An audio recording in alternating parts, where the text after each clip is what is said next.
que es como todos y todas aprendemos.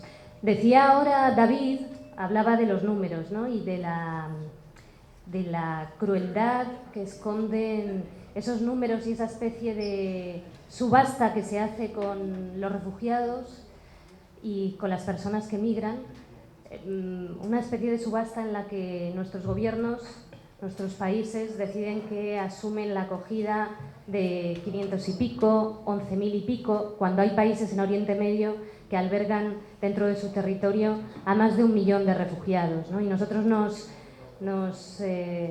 hacemos de cruces simplemente por cifras tan bajas. Y recordaba a Lorca, viendo que tenéis aquí unos referentes maravillosos, me encanta el local, y veía a Lorca y recordaba un verso hermoso de uno de sus poemas de Poeta en Nueva York, que dice que detrás de las multiplicaciones hay una gota de sangre de pato, queriendo decir que detrás de los fríos números hay personas con nombres y apellidos, personas en las que si se provoca el dolor, hay dolores que son absolutamente irreparables, y de eso vamos a hablar.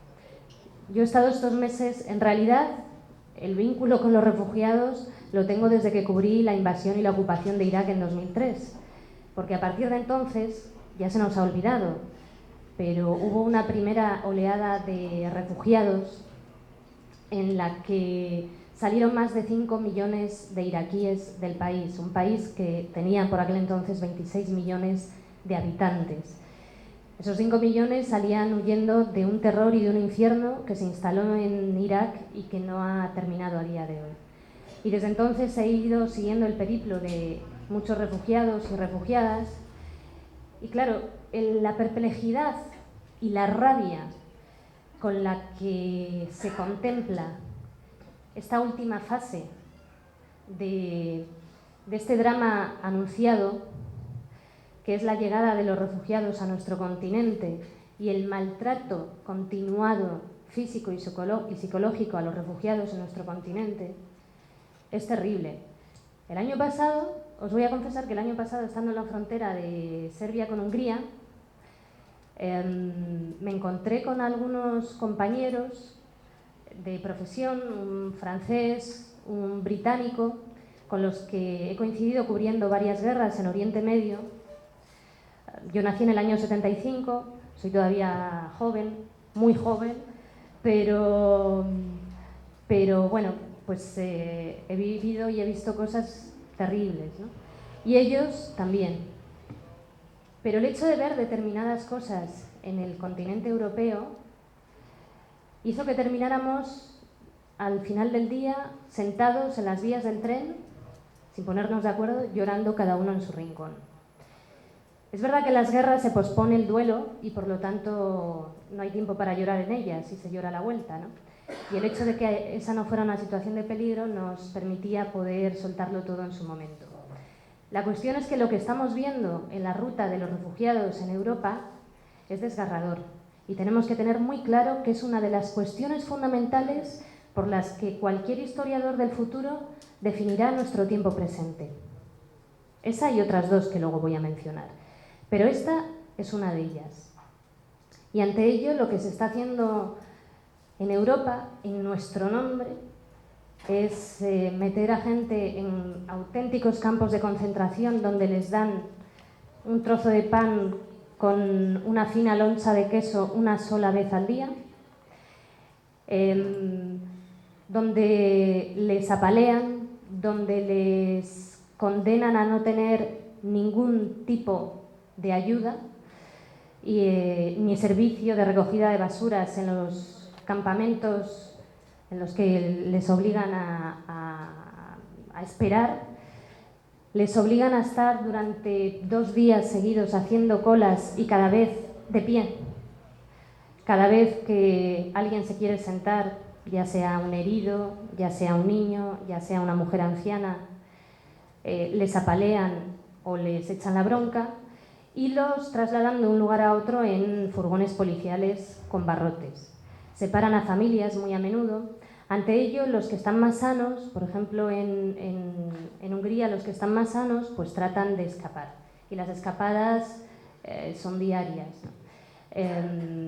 Recuerdo, bueno, hace unos meses, cómo diariamente a primera hora de la mañana, aprovechando que cerca de un punto de parada, como lo llamaba la policía húngara, había un campo de maizales, pues la gente empezaba a correr en cuanto se despistaban los agentes a través del campo de maizales. En la huida, las familias a veces perdían a sus hijos. Todos los días los periodistas que estábamos allí nos encontrábamos con niños que se habían perdido de sus padres. En los campos de concentración, en esa especie de cárceles donde los metían, a las puertas hay todos los días gente, familiares, algunos de los cuales llevan tiempo viviendo en Europa, preguntando si están allí sus familiares. Y a veces el periplo de la búsqueda se prolonga durante semanas o meses. Dicho esto, ya que la conferencia se titula Desarrollo, ¿qué desarrollo?, yo he planteado 4 puntos rápidos que voy a mencionar y tras ellos, si os parece, iniciamos un debate o preguntas o lo que queráis.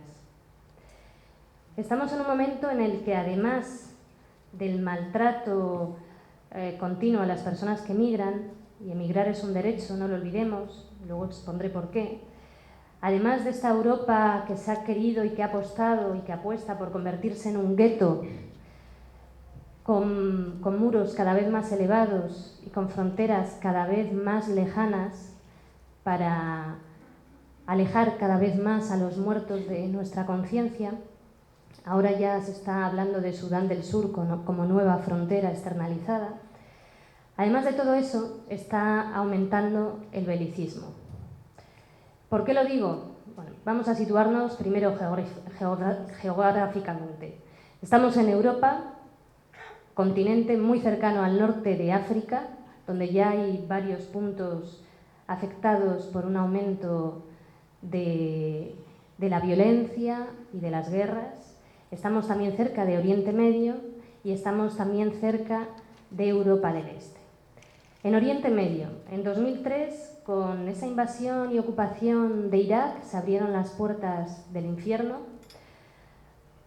En poco tiempo, bueno, los estadounidenses llegaron, colocaron su bandera estadounidense y desmantelaron las fuerzas armadas iraquíes, desmantelaron el partido Ba'ath de Saddam Hussein e iniciaron una serie de purgas muy arbitrarias, arrestando de forma arbitraria, sin cargos, a miles de personas.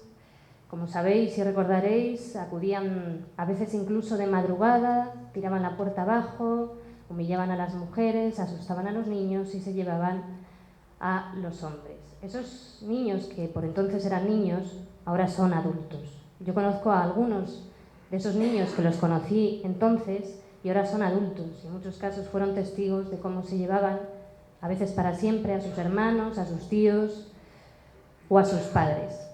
Se los llevaban a cárceles secretas, donde, como sabemos, los torturaban.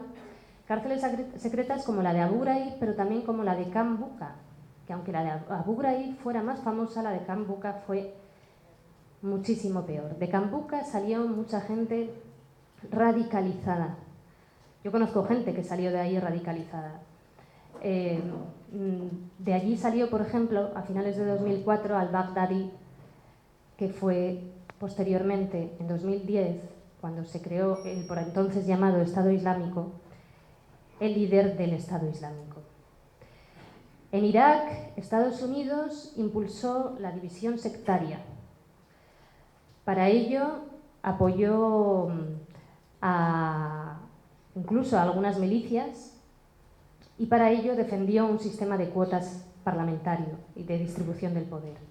Comenzaron a operar en el país milicias armadas, algunas entrenadas por Estados Unidos, algunas de ellas derivaron en los llamados escuadrones de la muerte, que impulsaron una persecución sectaria.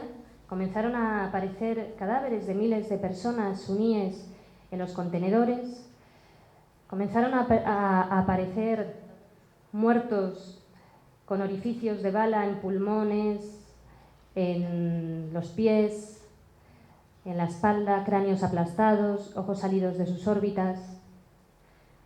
Especifico porque vamos a ver a qué llamamos terror, ¿no? Todo aquello creó un caldo de cultivo que a día de hoy continúa.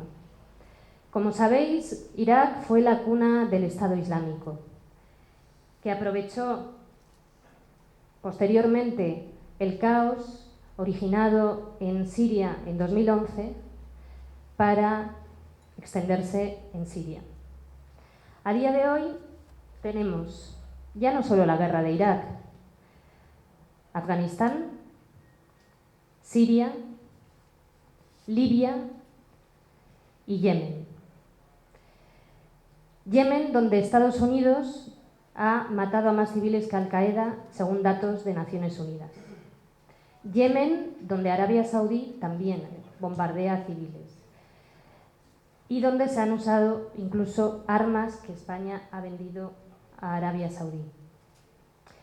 En Siria, casi desde el primer momento, han estado operando actores internacionales. En 2011, Reino Unido y Francia estaban operando ya en Siria.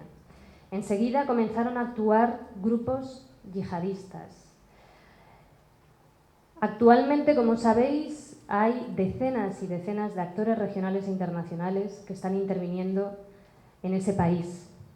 En Libia, la intervención militar de 2011, aquella que iba a usar bombas humanitarias y que en nombre de rescatar a civiles iba a hacer la paz, de nuevo, una vez más, la guerra en nombre de la paz, de manera sistemática y orwelliana, pues aquello también abrió una caja de Pandora en Libia. A día de hoy hay varias milicias armadas que están luchando entre sí.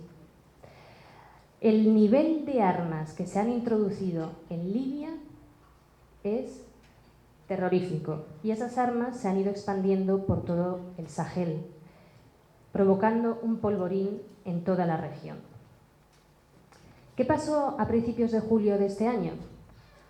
Los medios de comunicación, que van reduciendo cada vez más sus secciones de internacional, algunos ya ni tienen secciones de internacional, no dieron mucha importancia a un evento, la cumbre de la OTAN en Varsovia. En la cumbre de la OTAN de Varsovia se ha llegado al siguiente compromiso. El mayor gasto en defensa, proporcionalmente hablando, desde la Guerra Fría, reconocido tal cual por el propio secretario general de la OTAN.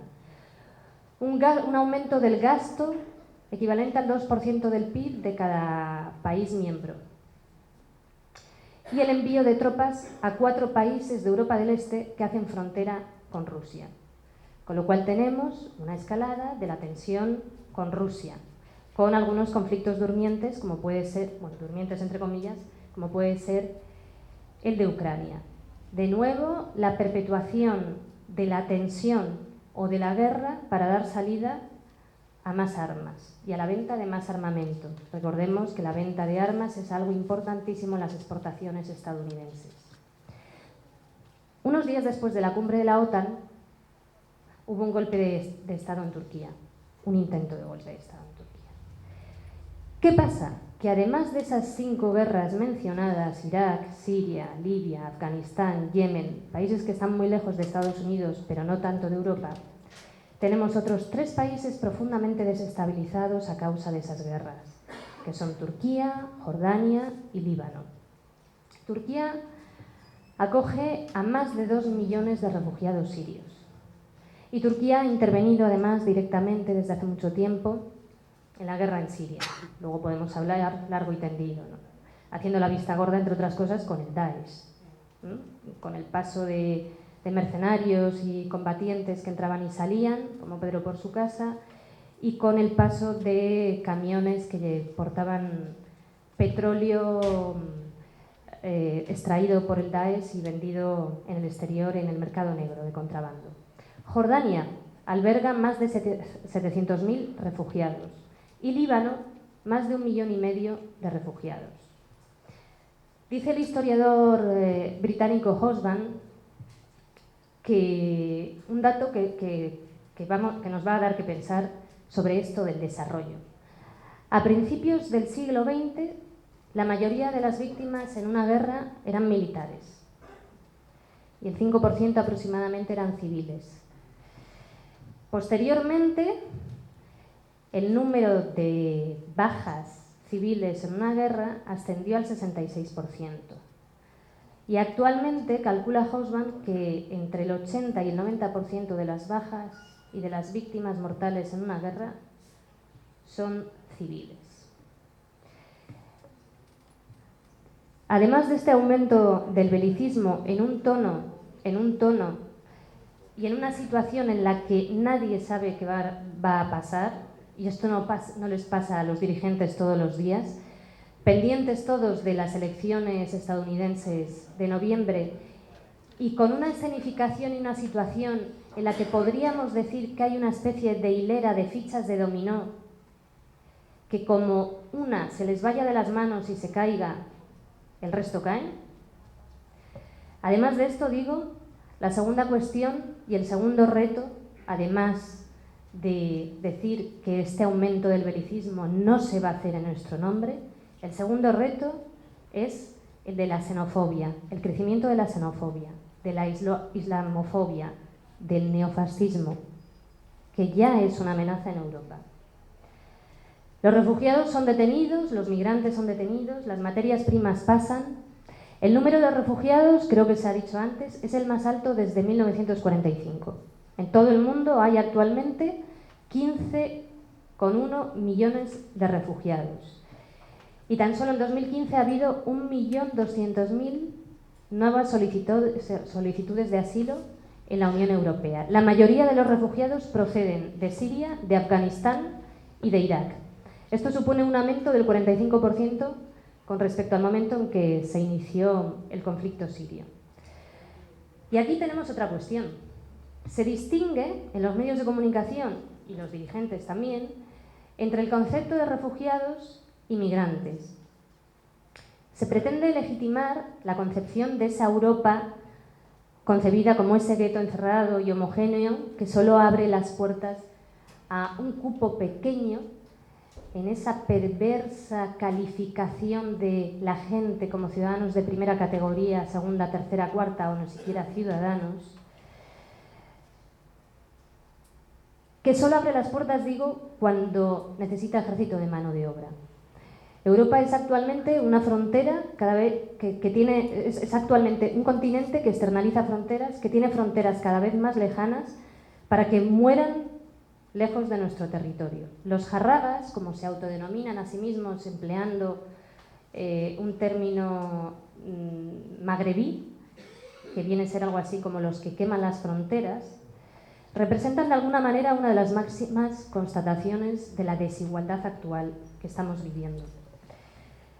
La Europa actual, con potencias belicistas como Francia, como Reino Unido, se está asentando de alguna manera sobre ese principio de desigualdad, elevando muros para negar a los otros.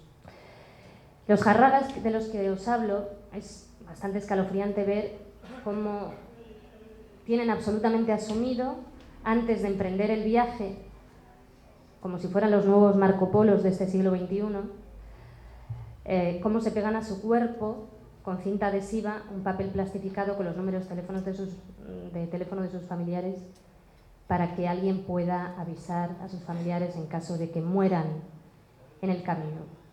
Podemos decir que actualmente hay una guerra mundial contra los pobres y Europa está participando de ella, en el lado equivocado. Hay en la discriminación contra las personas migrantes una especie de lucha de clases contemporánea y simbólica. Se da visados solo a quienes tienen una determinada cantidad de dinero en el banco. Se niega visados a quienes no tienen esa determinada cantidad de dinero en el banco. Explotamos materias primas de países terceros, elevamos barreras y permitimos, sin embargo, la libre circulación de mercancías, de divisas, de dinero, de turistas y, por supuesto, de armas.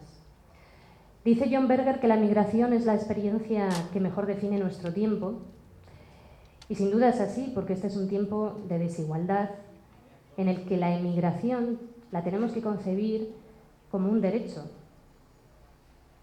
Porque en un mundo en el que cada vez aumenta el gasto militar más, en un mundo en el que las amenazas ya no solo bélicas, ya no solo el aumento de la precariedad, de la desigualdad, sino también las amenazas medioambientales que cada vez más afectan a más gente, la gente tiene derecho a buscar una vida mejor.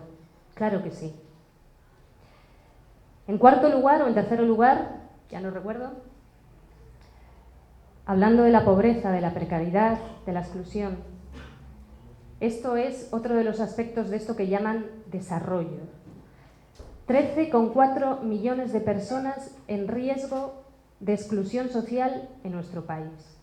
Disminuyen las reservas de petróleo, las reservas pesqueras, disminuye el agua, el equilibrio climático se quiebra, el aire cada vez está más contaminado. Cada vez somos más en el mundo y trabajamos paradójicamente más, cuando lo lógico sería repartir el trabajo para tener tiempo para la vida y para los cuidados, para nosotros mismos.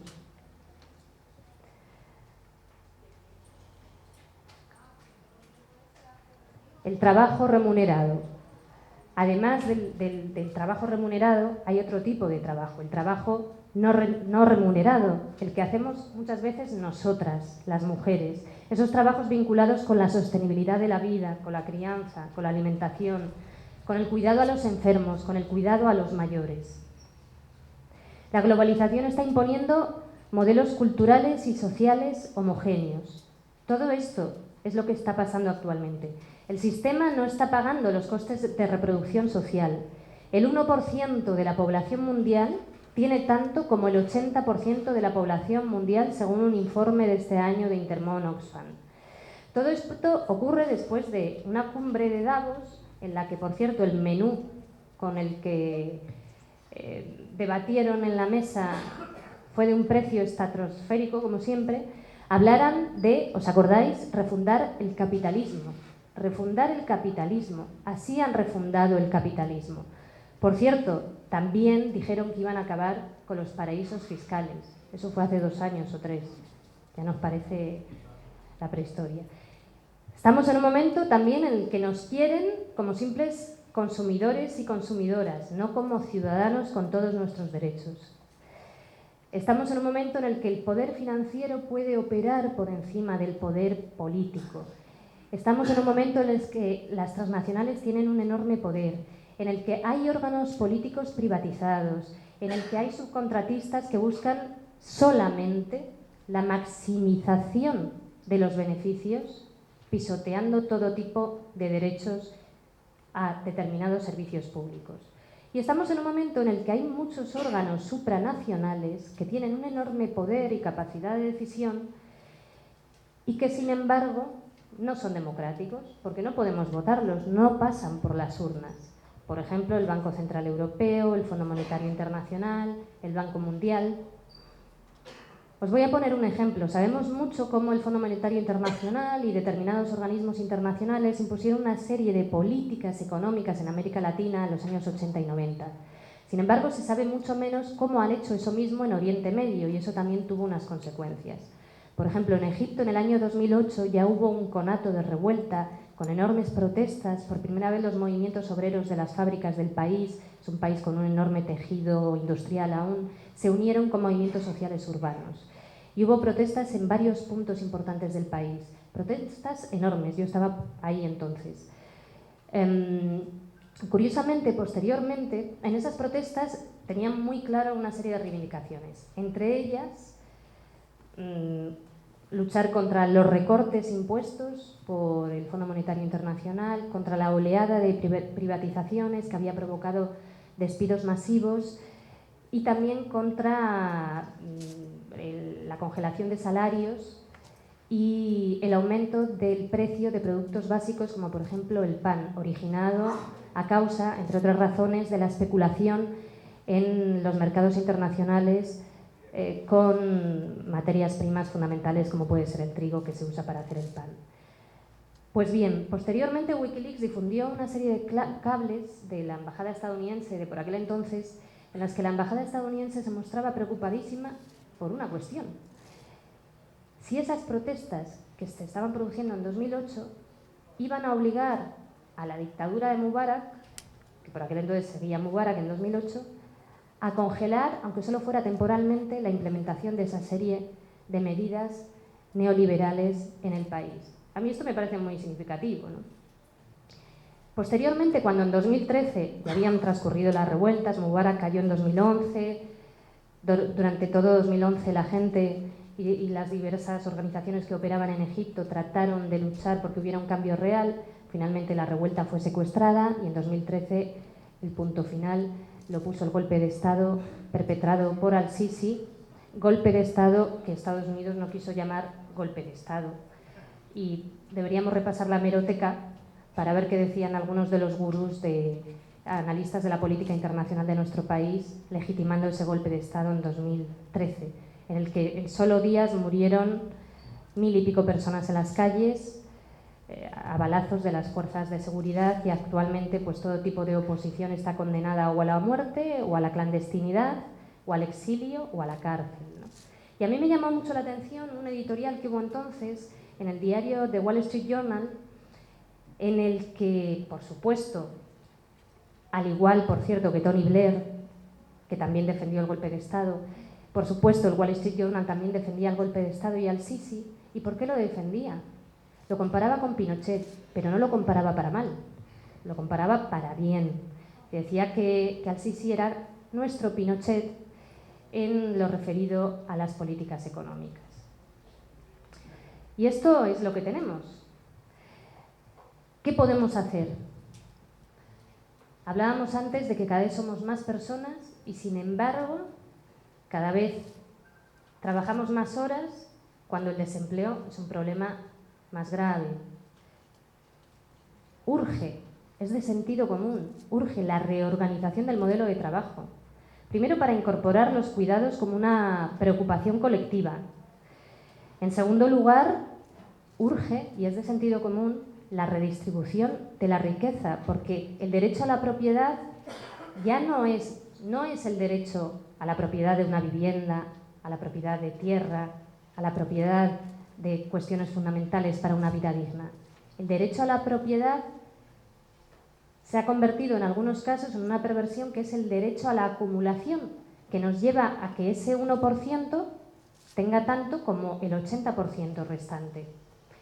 Si no se pone freno con políticas sensatas y beneficiosas para todos y todas, esto llegará a un momento que explote. Se puede hacer de dos maneras: de una manera sensata, con voluntad, con compromiso, o si no, explotará de otra manera, con caos, destrucción y probablemente más dolor.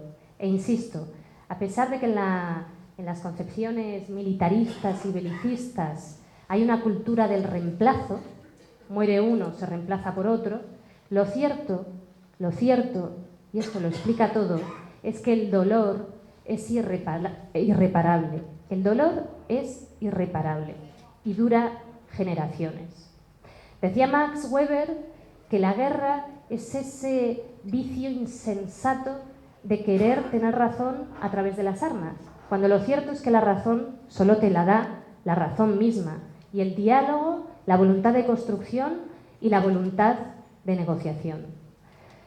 Por lo tanto, y con esto termino para dar paso al debate, los retos son, frente al aumento del belicismo, frente al aumento de la islamofobia, categorizando y atribuyendo a una etnia o a una religión un ADN, y esto lo dicen con tertulios habituales en tertulias los sábados por la noche, una vez he llegado a escuchar esto, que no tienen absolutamente ni idea de lo que es el mundo árabe y musulmán, atribuyendo una especie de ADN que obliga, según ellos, a los musulmanes o a los árabes, que no es lo mismo, por cierto, recordemos que hay árabes cristianos, por supuesto hay musulmanes laicos, hay árabes feministas, hay árabes de izquierdas, hay árabes ateos, etc., ¿no?